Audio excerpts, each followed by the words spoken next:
Now this is tough when we get into July because the season is right around the corner. Dylan and I were out shooting videos today. We have a lot to do with our hunting hills and thermal web class that's coming out in early September. And so we're really narrowing down that class. Can't wait to deliver it to you guys that like really diving into that kind of thing.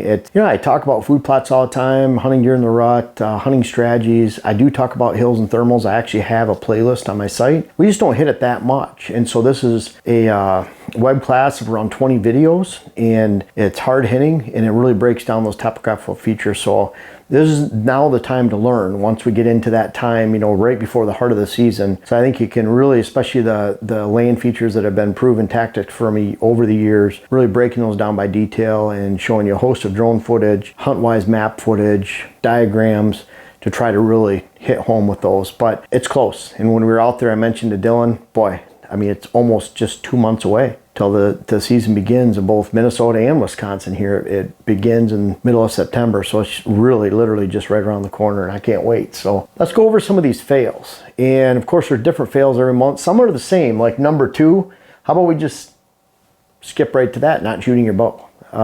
Huge failure. And of course, in August, it's even more of a failure. And I keep mentioning it. That's why I said I'm sorry. I apologize, but that's something that's very critical. Even going down to, we have our broadheads right here. And it's one thing if you're not shooting broadheads. These are new ones that I'm trying right here, the Salem. They're from Slick Trick hybrids. I like my hybrids. I don't like the overall huge cutting diameter. I don't like the small.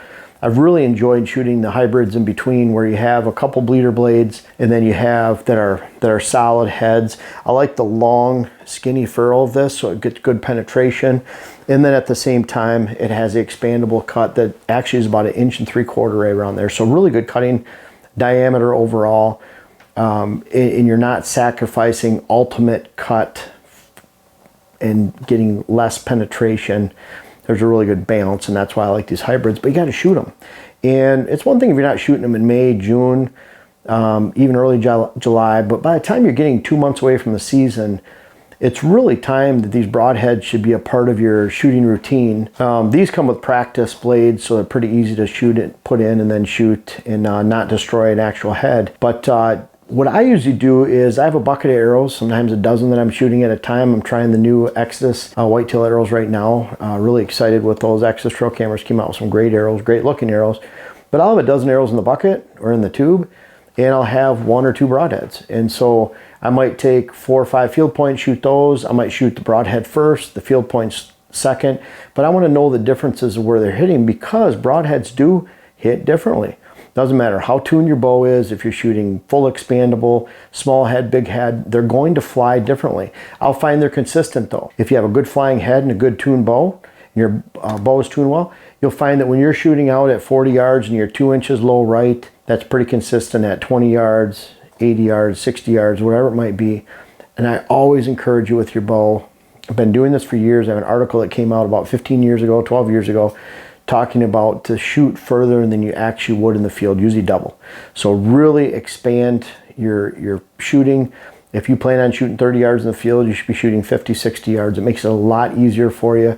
Don't ever say, well, I don't plan on shooting that, so I don't want to shoot it in practice. Folks, if you're shooting twice the distance in practice, the distance you plan to shoot in the field becomes a whole lot easier for you. You watch your groups tighten right up, and who doesn't want to tighten their groups up and make a better shot when they're in the field? So shooting your bow is critical. I'm going to bring that up every month, because when you're done hunting, you shoot that last tag in November, December. If you don't want to shoot your bow for a while, that's one thing. But really, up until that time, you should enjoy shooting your bow. It's fun. Shooting a vertical bow and practicing with it over and over again is a lot of fun to me, and I hope it is to you too. Hey guys, thanks for watching the video. Don't go away. We have a really exciting announcement. I'm finally able to bring to you WHS Wildlife Blends. It's been in the works for a while, but we're offering a couple of blends right off the bat, just my favorite private blends, in a brassica blend, Big Blue brassica, and a fall green blend.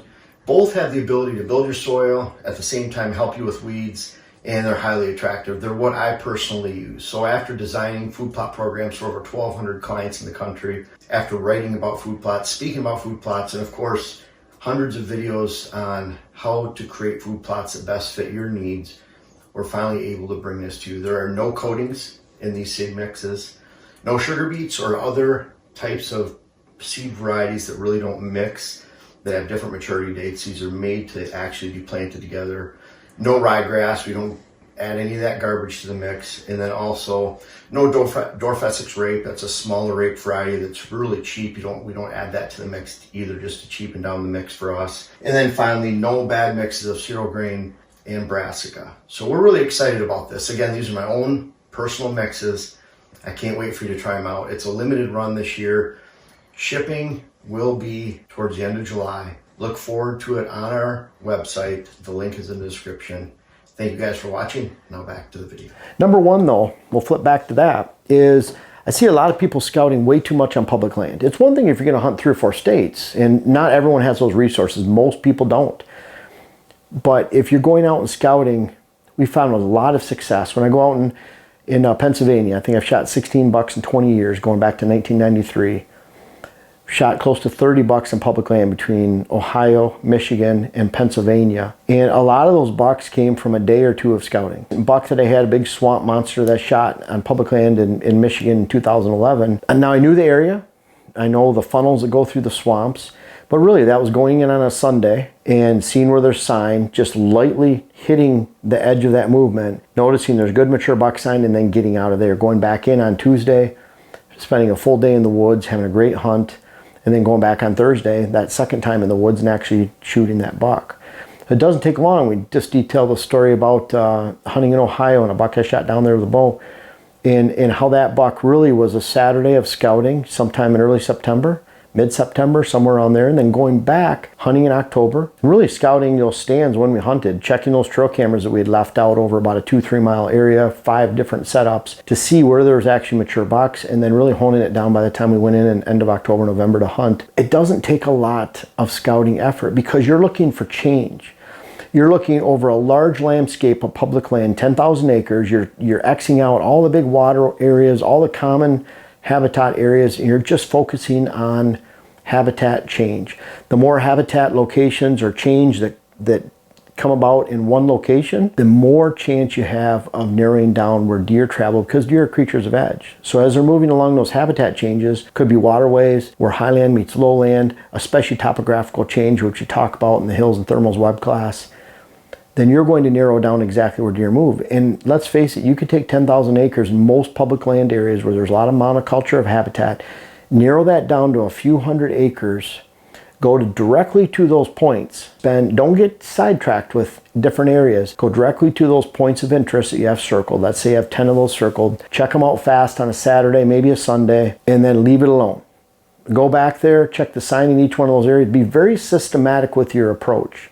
If you have a good approach to begin with, a good strategy, say you're hunting those big features between clear cuts on public land, big topographical features, you're looking for funnels where narrow lines and bands of islands go through swamp that connect dry land, big dry land to big dry land.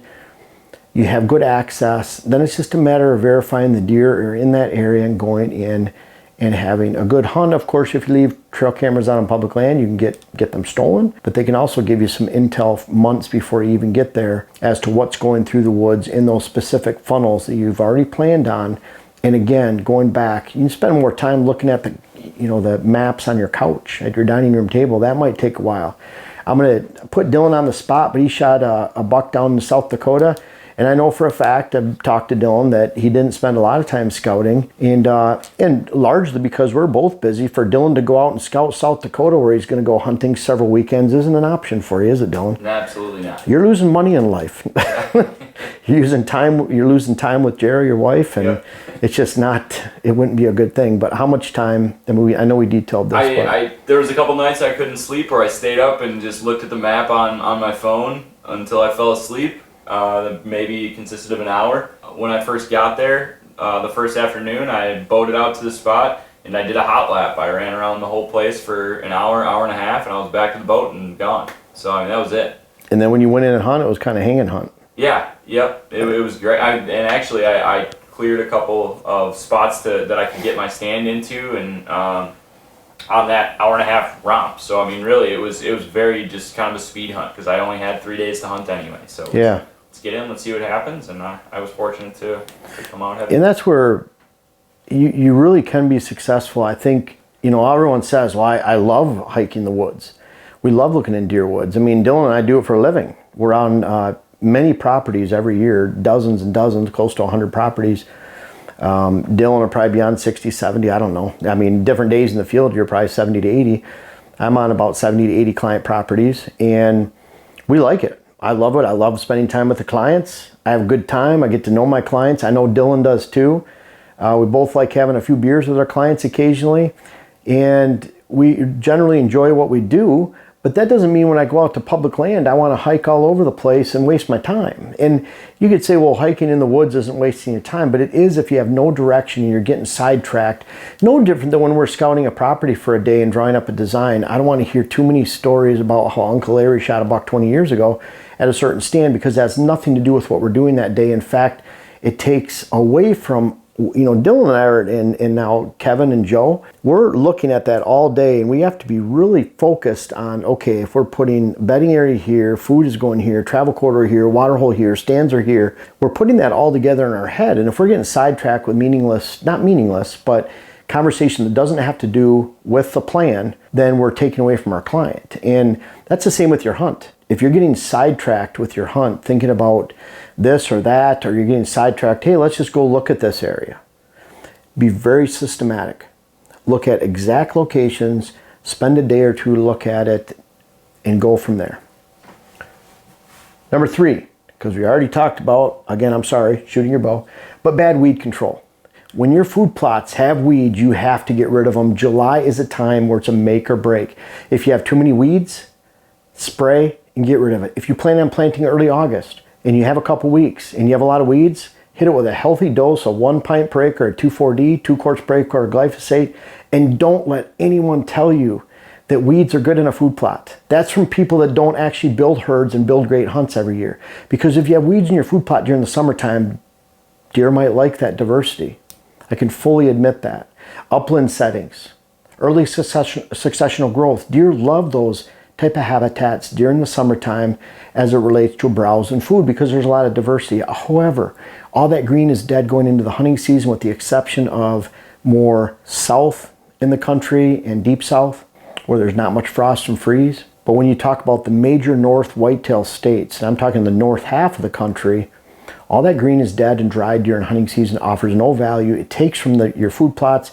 Why put any food plot seed out if that was the case? You're spending a lot of money on resources, on seed, fertilizer, lime, equipment to get these food plots in, and then you're destroying it by letting weeds take over. July is a time to take control of not only your food plots, but your destiny as far as it relates to building a great herd, building a great hunt. Because if you don't have food on your private land, and you don't have deer hitting that food during the daylight or close to daylight every day, like we talk about creating that daylight herd, then you don't have ability to control your own hunt or to build a quality herd. You can't be a herd influencer, and you certainly can't with weeds. Take care of them, be smart about it, and don't waste your resources when it comes to food plots. Number 4, neglecting shooting lanes. This is a terrible time to be in the woods and cut. It's buggy, it's hot, it's sweaty. I know, I've done it a lot. But when you're cutting shooting lanes and you're cutting heavy shooting lanes, I'd much rather do that right now in July than wait until the end of August, early September. Michigan, bow season opens October 1st. The worst time you can be cutting shooting lanes is middle of September, maybe even Labor Day. Because deer can see, they'll walk through, what is all this debris and garbage on the ground? Mature buck comes middle of October. He hasn't been on the land. He sees these branches are laying everywhere.